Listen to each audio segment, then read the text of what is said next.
Assalamualaikum warahmatullahi wabarakatuh. Perkenalkan, nama saya Devi Artadelia Putri. Di sini saya akan menjelaskan materi tentang an-naqs dalam ushul fiqh. Nasak menurut bahasa dipergunakan untuk arti ibtal, yang berarti pembatalan, dan izalah yang berarti penghapusan. Pembahasan tentang nasak dalam kajian usul al-fiqh berkaitan dengan persoalan ta'arud al-adilah, yaitu untuk menyelesaikan adanya pertentangan antara dua dalil. Secara etimologi, ada dua pengertian yang dikemukakan oleh para ulama usul al-fiqh. Pertama, nasak dalam pengertian penghapusan dan pembatalan. Pengertian kedua, pemindahan dan pengalihan. Kedua pengertian ini mempunyai implikasi yang berbeda. Kalau nasak dalam pengertian penghapusan dan pembatalan, maka konsekuensi hukumnya adalah adanya nas hukum yang dihapus dan dibatalkan hukumnya.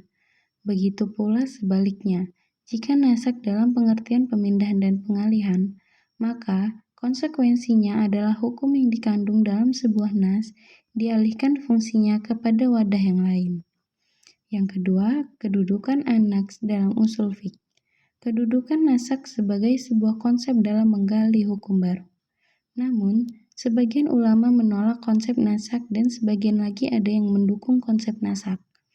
Bahkan, ada pendapat yang menyatakan bahwa dalam Al-Quran terdapat sejumlah ayat hukum yang tidak berlaku lagi, sebab ayat-ayat tersebut sudah dinasak. Fenomena nasak yang keberadaannya diakui oleh ulama merupakan bukti terbesar bahwa ada dialektika hubungan antara wahyu dan realitas, sebab nasak adalah pembatalan hukum, baik dengan menghapuskan dan melepaskan teks yang menunjuk hukum dari bacaan atau membiarkan teks tersebut tetap ada sebagai petunjuk adanya hukum yang dimansukh. Yang ketiga, fungsi an-naqs dalam usul fiqh. A. Pentingnya nasak dalam penafsiran Al-Quran. Nasik dan mansukh dalam Al-Quran sebagai syarat mutlak dalam menafsirkan Al-Quran, memicu perkembangan secara masif literatur naqs yang diproyeksi sebagai handbook untuk dirujuk berkaitan dengan ayat-ayat yang nasik dan mansukh. Namun, karena tentu saja bertolak dari ta'wil, maka para penulis literatur naqs ditandai oleh kesimpulan jumlah ayat-ayat mansukh dengan perbedaan yang mencolok. B. Sebagai metode ta'wil Al-Quran. Fungsionalisasi naqs sebagai metode ta'wil Al-Quran tampak lebih menonjol di kalangan Syiah dan Mu'tazilah, yang digunakan untuk kepentingan menjelaskan secara rasional prinsip-prinsip ajaran mereka. Yang keempat, bagian an-naqs.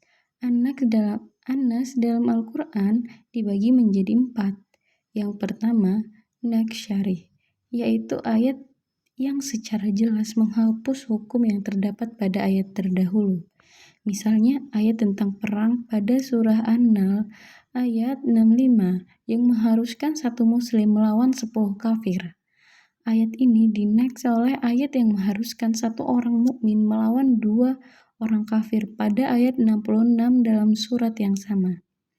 Yang kedua, naqs jazimi, yaitu jika terdapat 2 naqs yang saling bertentangan dan tidak dikompromikan, serta keduanya turun untuk sebuah masalah yang sama, keduanya diketahui waktu turunnya dan ayat yang datang kemudian menghapus ayat yang terdahulu.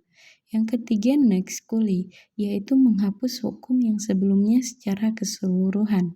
Keempat, naqs juzi, yaitu menghapus hukum umum yang berlaku bagi sebuah individu dengan hukum yang hanya berlaku bagi sebagian individu, atau menghapus hukum yang bersifat mutlak dengan hukum yang muqayyad. Cukup ini saja yang bisa saya jelaskan. Jika ada salah kata, saya mohon maaf. Wassalamualaikum warahmatullahi wabarakatuh.